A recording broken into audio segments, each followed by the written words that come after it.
Nagtataka ka ba kung lagi ka na lang nai-injured kahit hindi ka naman laging tumatakbo? Every time na tatakbo ka, after a few days or a few weeks, nai-injured ka. Tapos magpapahinga ka. Tapos kapag bumalik ka sa running, nai-injured ka ulit. Yung tipong paulit-ulit na lang, hindi mo na alam yung gagawin mo. So bakit ba nangyayari yun? Hindi naman kasi nanggagaling lang yung injury or yung burnout sa overtraining lang. Nanggagaling yung injury, nanggagaling yung burnout sa under-recovery. So, ano bang ibig sabihin nun?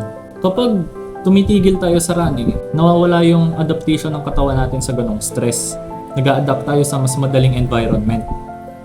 Nag-a-adapt tayo sa madaling lifestyle. Nawawala yung ability ng katawan natin na mag-adapt sa stressful na exercise. Kaya kapag bigla ka na lang tumigil, kapag bigla ka na lang tinamad, or bigla kang na-busy, nawawala sa katawan mo yung ability to adapt. Tapos kapag na-motivate ka na ulit, kapag gusto mo nang mag-training ulit, binibigla mo naman yung katawan mo.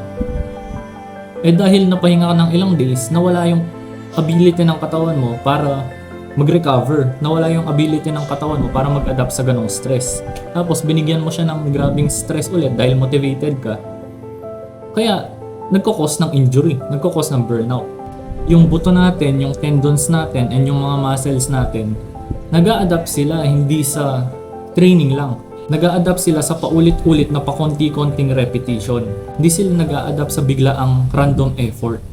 Kaya kahit paano pa ka-intense yung training mo, kung on and off ka naman, kung wala ka namang consistency, hindi nakukuha ng katawan mo yung tamang structure.